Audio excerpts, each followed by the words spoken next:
On this episode of Locked On Canadiens, Yuri Slafkovsky bounced back in a big way on Monday. Marty St. Louis had some kind words, but how does Yuri Slafkovsky keep the success rolling?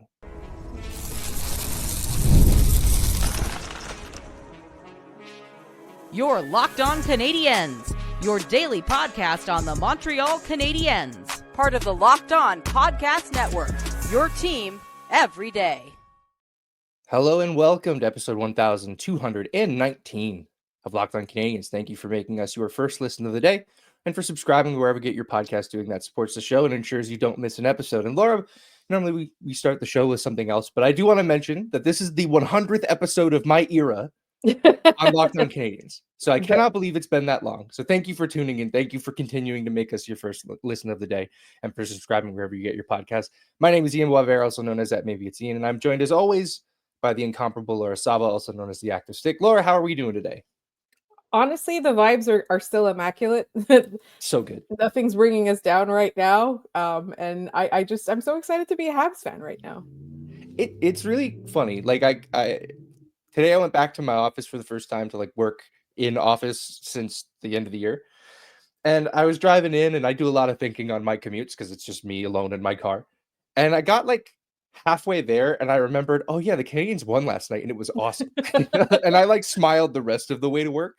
Like, it's just kind of nice to have that in your back pocket. Like the Canadiens playing well isn't going to fix everything in your life, regardless of what we kind of think it will do. But when things are going pretty good and they're good, things are really good. So no complaints there. But we got to start with Yuri Slafkovsky's bounce back game on Monday. Talk a little bit more about some of the stuff Marty St. Louis had to say after the game. The Canadiens and Jake Evans are allegedly negotiating a new contract, so we'll touch on that. And we'll kind of wrap that up with our third segment with a similar topic, and that are we still sellers at the trade deadline with the Montreal Canadiens? As of this recording, still holding that wild card seed.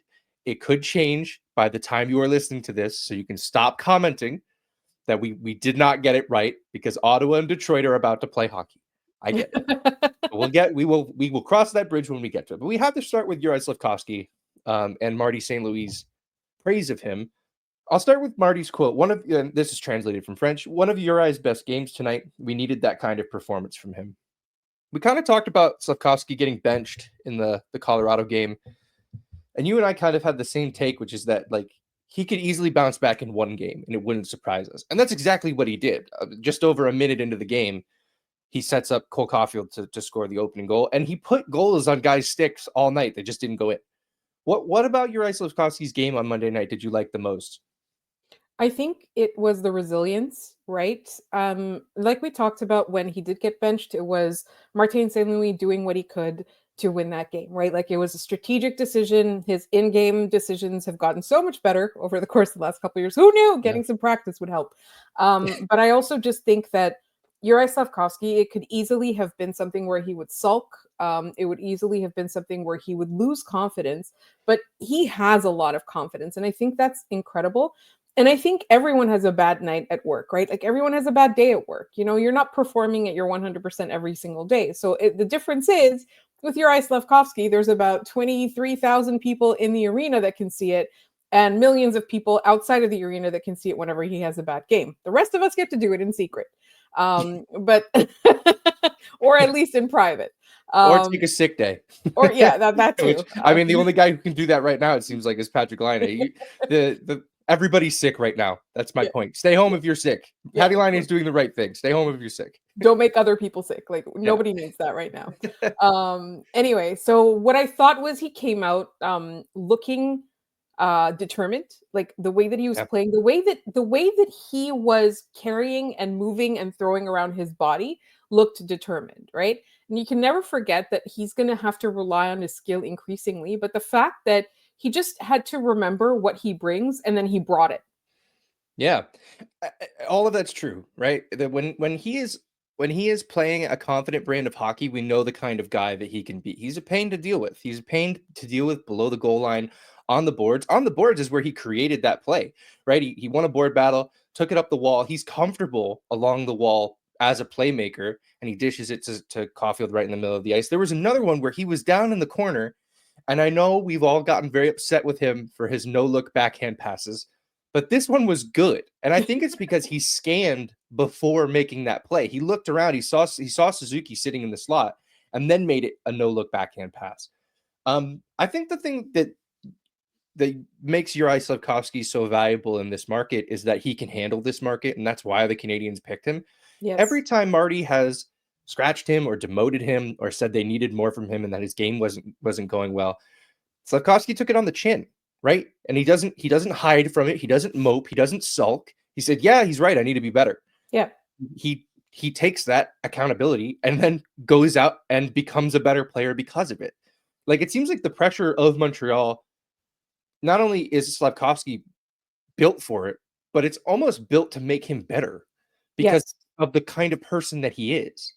Yeah, he likes to be challenged by it. And the thing that's key too is that in all of those moments, whether he's having a bad game, being criticized, being stapled to the bench, et cetera, he's not losing his confidence. He's still joking around with his teammates. He's still, jokingly comparing himself to Patrick Laine in terms of like, the ovation was me, the cheering for me was louder, the standing ovation for me was better, all of that kind of stuff. Like, he's still keeping his good nature. He's still keeping his lightheartedness. He's not taking himself too seriously, but he's able to understand the difference, right? And I think that goes with, he's maturing a lot faster than we're expecting. And it's the same thing with Lane Hutson, right? Like, we talk about how immature this team is so many times, but if you look at the growth that they've had to undertake in such a short amount of time, and you look at Juraj Slafkovsky, like, he's still figuring things out, but the point is that he is able to make a change when change is required. Yeah. Yeah, absolutely. And on his benching in Colorado, he said, "Hey, Marty was making the choices he needed to make to win the game." They're trusting Marty St. Louis. There was another quote that we wanted to talk about from Marty. I believe you have it ready here. I do. I have it pulled up. And so Martin St. Louis says, "I don't necessarily want them to play for me. I want them to play for each other. I'm just trying to steer them. That's what my goal is. If they play hard for me, great. But I'm not asking or begging them to play hard for me because that's not as important as playing for each other." And this kind of echoes or is echoed by like comments that Caden Gooley made after the game, that Kirby Dach made after the game, that Lane Hutson made after the game. They have a lot of confidence, and they, you go back to what Carrier said when he arrived here, and how every member of this team plays for each other. Like, in that room, they play for each other, and I think it's so important because at the end of the day, if you have a lot of skill and you have a dysfunctional dressing room, you're not going to go very far because like, hockey is a game where like you sacrifice your body a lot, whether it is blocking shots, whether it is hitting, whether it is, whatever it is, you put yourself on the line a lot. And so you have to believe in what you're doing, and you can't be a one-man show. And I think what's really interesting is that this team seems to recognize that when they are playing for each other, it's not just the others that shine. You're shining yourself too, right? Like, so if you are, let's say, Alex Newhook, and you're playing really well, like, essentially what you're doing is you're helping Kirby Dach and Patrick Laine usually find their footing and do that. But at the same time, like, you are also racking up the points, or, turning around a questionable season, or like, everybody seems to understand that everyone's success is tied to each other. Yeah, and not only that, but that Marty is pushing the right buttons to get them there, right? Yeah. Like, I think one of the points that Arpen Bossing makes pretty often and correctly is that, like, the Canadiens need to start showing that they can win games so that the players can believe that Marty is doing the right things, is having them do the right things. I think of the Detroit Lions when they were on Hard Knocks a few years ago, the preseason, sort of reality show, and their coach Dan Campbell said, "I have a plan. I swear to you, you just got to trust me. I need you to trust me." And like, they play hard for that coach, but they play hard for that coach because the plan that they had in place and the trust that they gave him was rewarded, right? Like, Slafkovsky knows that Marty believes in him, and Marty and Slaf believes in Marty. Like, they believe in if there's a lot of belief in that room that they're on the way to something really great, which is why, like, I know we think it's important that they won these last games because they're winning, but like, the real benefit of that is that they have belief that the way that they're doing things can be successful. That's like such a huge mental hurdle to get over, because like, the rebuilds that never worked, Buffalo. They never had that belief that could happen. The early Edmonton Oilers, before they got the greatest player on the planet, they never had that belief, right? Like there's a lot of examples of those teams that never figured it out because they never believed they could figure it out.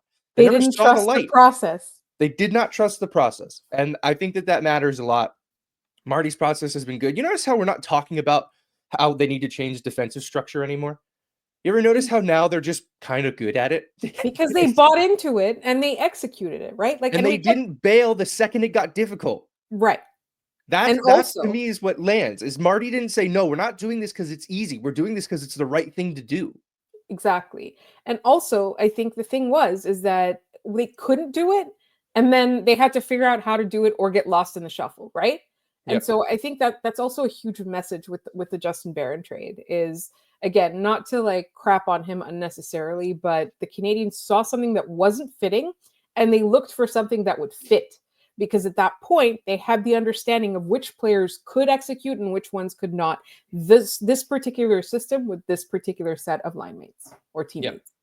Yep, absolutely. It's great stuff to be able to talk like X's and O's, but also just like the mentality of these hockey players. It matters a lot. All right, we have to move on to our second segment where we're going to discuss some conversations that might be ongoing between the Montreal Canadiens and Jake Evans regarding a new contract, and we'll get into that in just a minute. From big upsets to game-winning drives, the NFL playoffs are better with FanDuel, because right now new customers can bet $5 and get $200 in bonus bets guaranteed. That's $200 in bonus bets, win or lose. FanDuel app gives you everything you need for live bets, same-game parlays, and so much more. With the playoff field locked, time to start thinking about who can win it all this year. Maybe you like the Chiefs to three-peat at plus 350, or my Commanders and Chargers to shock the world at plus 3,500. Hey, a guy can dream. Just visit FanDuel.com to join today and get started with $200 in bonus bets. That's FanDuel.com. Make this playoff season unforgettable with FanDuel, an official sportsbook partner of the NFL. All right, we are back. Laura, one last update on our contest. This is, I believe, the last chance for folks to send in their corrections. Yes, I didn't realize that I was on mute for a second there. I'm so sorry about that. It's been a while. It is the last chance. So before, let's say about 8 p.m. Eastern on Wednesday night, please ensure that you check the link. If you have entered the contest on time, which the deadline was Christmas Day, please check the link that's in the show notes for both the audio and the YouTube to make sure that you appear on there if you entered the contest, because that around 8 p.m. is when we're going to do our draw. And one of you is going to get Ian's precious Carey Price signed authentic picture. It's 13 by 11. It's fantastic. And we will try and do more giveaways as time goes on, because we really do appreciate all of you listeners. You guys are amazing. Yep. No, I'm very much looking forward to getting rid of it and giving it to one of you lovely people. So thank you all for your support. It means a lot. All right. We have to jump into this conversation regarding the Montreal Canadiens allegedly negotiating a new contract with one Jake Evans. The first big, I guess, I don't even want to say piece of news, because I don't even know that it's really news. The first announcement of this came from Renaud Lavoie of TVA, saying that it is only a matter of time and money before the Canadiens sign Jake Evans. And Laura, my question is, isn't that just what negotiations are? It's a matter of time and money. Isn't that what contracts are? When a contract is revealed, Laura, what are the two numbers that we hear with it? I was going to say years and the money, time and money. Like, yes. I'm confused.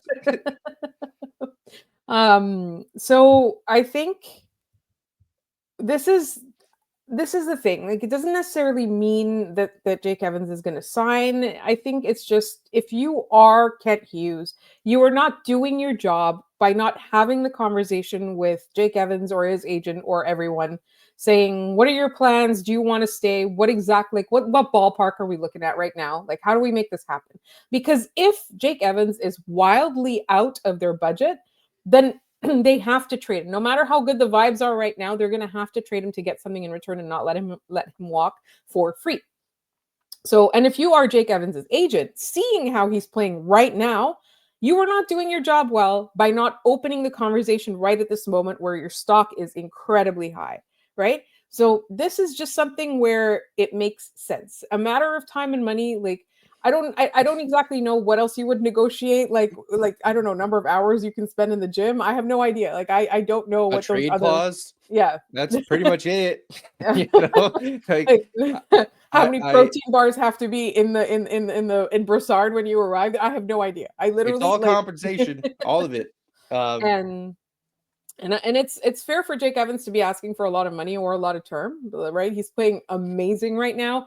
And if you are Jake Evans, though, like you do want to stay. Like if you're experiencing this right now, and you know that you are a huge part of something special, and you believe in this, and you believe that it could go somewhere. Like I think it's really really important that you do this right now. So I don't think that it's illogical or news or crazy or strange or groundbreaking in any way to say that talks might be happening. Yeah.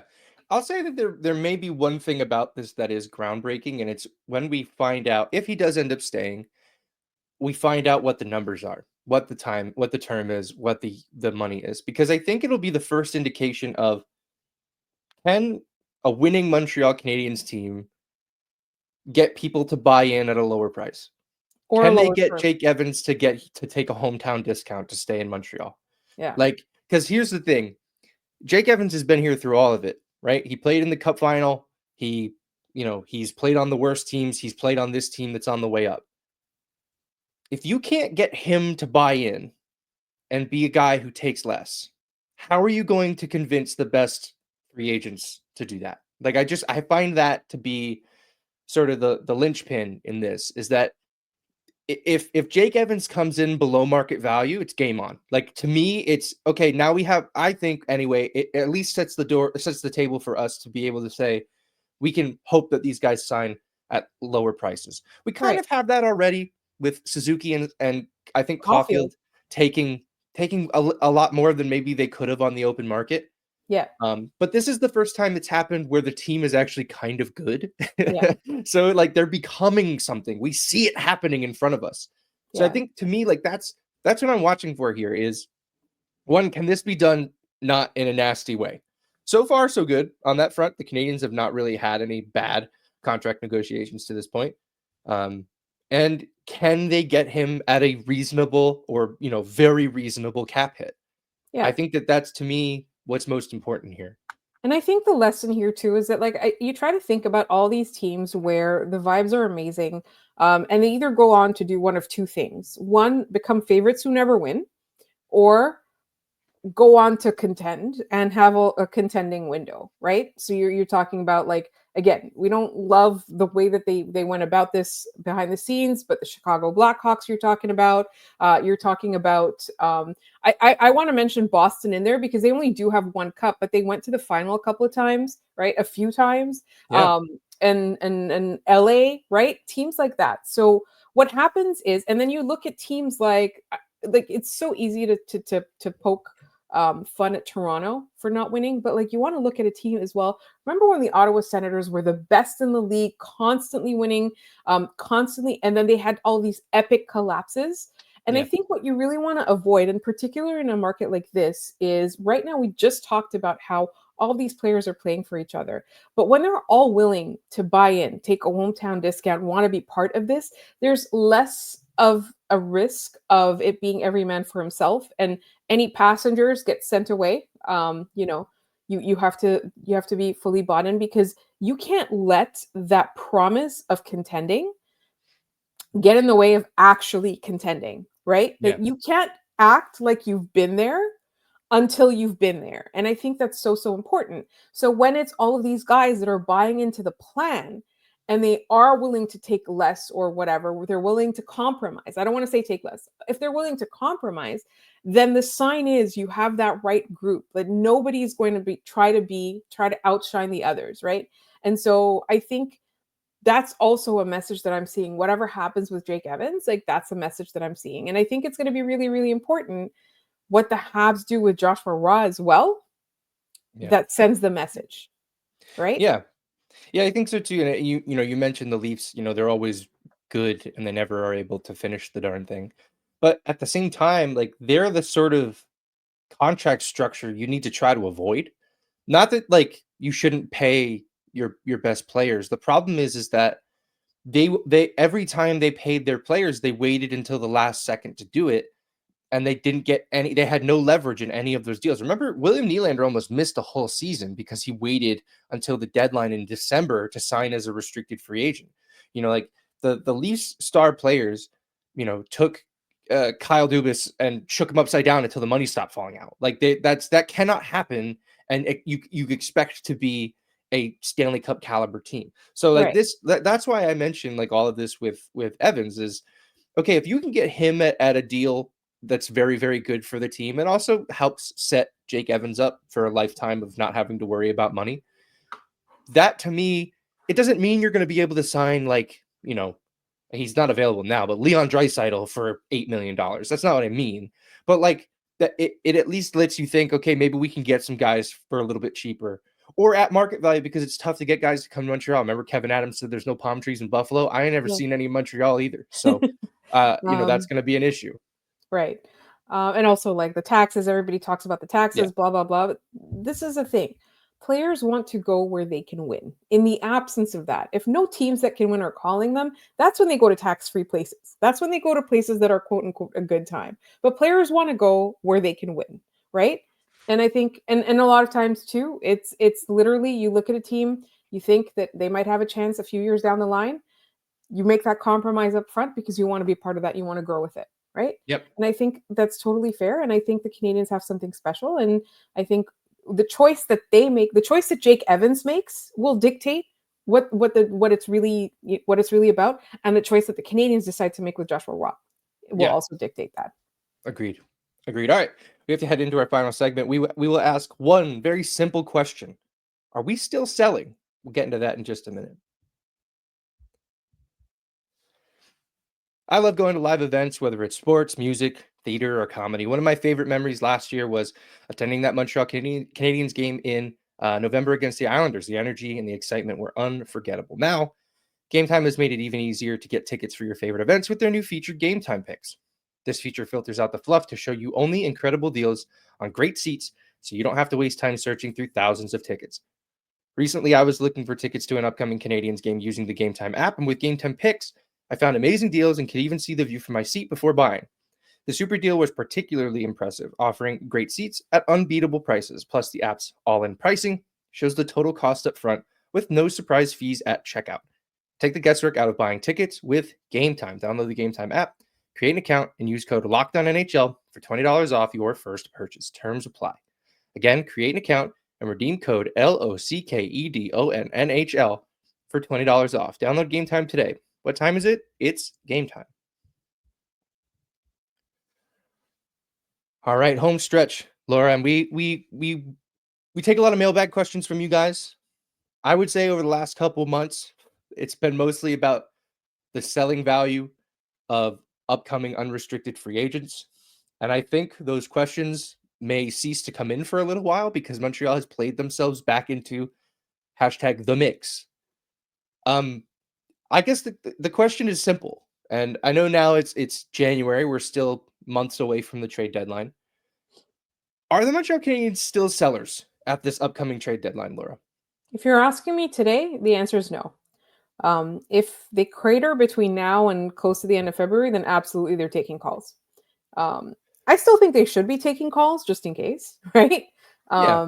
I don't see a world where they part with David Savard and it like dramatically decreases the chances of them making the playoffs, right? Right. The problem is that if you are in the playoffs, you need a guy like that who's going to get in front of shots. So, but I think that the Canadiens aren't afraid to make tough decisions. Like we talked about how putting Caden Primo on waivers was so cold, but it was the right thing to do, right? We talked about how are we going to mess with the mix and Laval, the chemistry that they formed? Are we going to rush Jakub Dobeš? Are we, but the Canadiens they made the hard decisions, right? And so I think that you're still going to take calls. You're still going to, but if you see a chance where the Montreal Canadiens are going to make the playoffs and you're happy with this lineup, you're gonna ask for a really high price. You're never going to say no outright until the last moment. And this is not a situation like with Arturi Lehkonen or, where the Canadiens knew that they needed to sell with Tyler Toffoli. The Canadiens knew they needed to sell. They were transparent. They were upfront. It's a fire sale. Everybody give us a call. At this point, you're going to have to do a lot more work to get Kent Hughes' attention. But I don't think that they should just close the lines. I think they should keep the lines open, and they should listen on everyone. But it's really hard to break up any part of this team the way they're playing right now. Yeah. I'm becoming more and more certain is not going anywhere. It's Christian Dvorak, who I think he is the perfect combination of the cap hit is not palatable to anybody. And also his on-ice value to the Canadiens is very, very high. Among players on the Canadiens who are part of their regular lineup, right? Like the lineup that the Canadiens will ice when they don't have any injuries. Christian Dvorak is first at 5-on-5 expected goals for as a percentage, 55.67%. He's the best. When he is on the ice, statistically, the Canadiens are getting more of the expected goals than their opponent. That's kind of tough to do considering there's only 4 of them where that's the case. And one of them is Michael Pezzetta, which doesn't really count. And the others are Alex Carrier, who just got here, and Brendan Gallagher, who always finds himself on these lines that are statistically very, very good. Like throughout his career, it's been his calling card. Remember the Danault, Tatar, Gallagher line? Like that was him. He was doing that. I don't see a world where they sell a guy like Dvorak, maybe Savard if he's healthy, to a team that wants him, because maybe the Canadiens look at Jaden Struebel's last game and go, do we need him? Like, maybe Jaden Struble can string together a couple of games here where you start to question, okay, maybe when Savard comes back, he doesn't have a spot in this lineup. I know that they love Savard in that locker room. So that's going to be a tough Savard. one. I mean, I love Savard. He's adorable. Yeah. It's going to be a tough one to sell the team on, especially if you're trying to get them in the mindset of, okay, we're trying to win now. We also just traded this guy that you guys all like. Sorry. Like, you know what I mean? Yeah. I don't, to flip the question a little bit, are the Canadiens buying at the deadline? Like what's your appetite for adding to this roster if they're not going to sell? I don't know if they would buy a rental is the thing. I feel that's like where I'm at too. Yeah, I feel like they would buy. And again, I keep bringing up Joshua Roy. It's just because he needs another city. I think he's not going to figure this out. But there are pieces that can, or like Sean Farrell, like he's not going to crack this lineup. It's true. Right? There are guys that like are decent and still have potential, but might not have a fit here, particularly since we're waiting for so many others. Like, where's Michael Hage going to go? Where, like we know where Ivan Davidov is going, but then what do you do with the rest of the lineup when you have to like move one of those 2 players off the top line? There's so many decisions to make.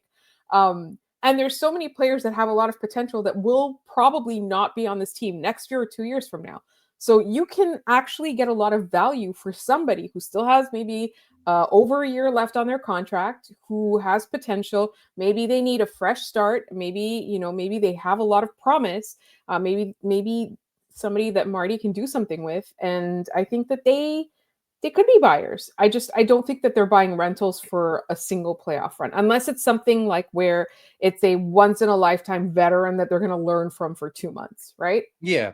Or they get a deal for a guy like Armia and he goes out and you instead get a player like him back that has some term. Yeah. Maybe that's what you're doing. But at that point, like, why not just keep Armia?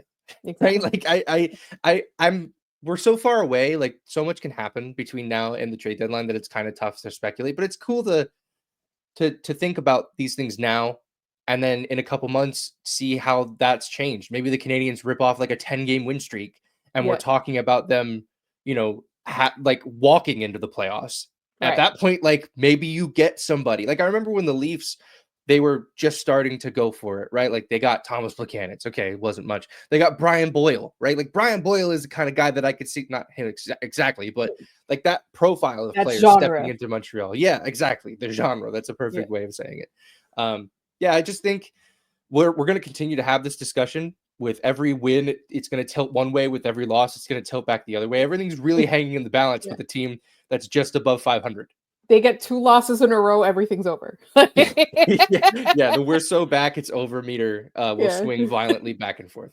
Yes. All right, let's wrap there and let's get to our trivia from yesterday. So it was a remember a guy, or I should say, follow the player through their career. A bunch of people got this one. I'll remind people of the path: Colorado, Calgary, Montreal, Tampa, Calgary, Colorado, Arizona. Laura, you did not get this one. No, and I had to tell you the answer. It is Alex Tanguay, 1,088 games in the NHL, 863 points, 1 Stanley Cup with the Colorado Avalanche. He was also my first NHL jersey. I will show people a picture that I stole from my mom's Facebook page. That is me. You can't really see the back of it, but there you can see a 3 on the sleeve. That's me in my hometown rink wearing my Alex Tanguay jersey, which is incredibly niche, and it should have been a sign that was setting me up for a lifetime of very weird hockey uniforms. I will say that Sleeping Dragon 5640 on YouTube got it first. However, honorable mentions to, and I should make sure I could read my handwriting before I do this, Jay Schwarzer, Bren 7431, Marku 888, and Avon Post, both from the last question. So we have some repeat winners there. So thanks for sending in your answers. Keep doing that. I'm glad that you guys are enjoying this. For today's question, another follow the player. I hope this will also be another easy one. I think it is, in my personal opinion. Every time you say it's easy, I can't get the answer. Yeah, but it's, Mike Blunden, and you're like, yeah, I got it. It's fine. This one is Montreal, St. Louis, Washington, New York Islanders, Boston, Vancouver, New York Rangers. Do that one more time. Montreal, St. Louis, Washington, New York Islanders, Boston, Vancouver, New York Rangers. If you have the answer, send it to us any way you know how to find us. Email at Locked On Canadiens or lockedoncanadiens@gmail.com. You can send it to us. You can put it in the YouTube comments as well. We'll pin whoever gets it right and shout you out on the next episode of the show. But that episode will come tomorrow because this one's over. Thanks so much for tuning in and for making us your first listen of the day. For your second listen, head over to Locked On Fantasy Hockey. Get the edge over your league mates with daily tips from Steal and Flip. Subscribe to Locked On Fantasy Hockey wherever you get your podcast. You can find the show just about everywhere at Locked On Canadiens, lockedoncanadiens@gmail.com, Blue Sky, TikTok, Instagram, all of that fun stuff. Remember, you have one more. This is your last chance to update your contest entry. If you do not do it at that point, it will be too late. So you have till the rest of the day. Make sure you get that in. You can find me at Maybe It's Ian. You can find Laura at The Active Stick. Thanks so much for tuning in, and we'll see you tomorrow.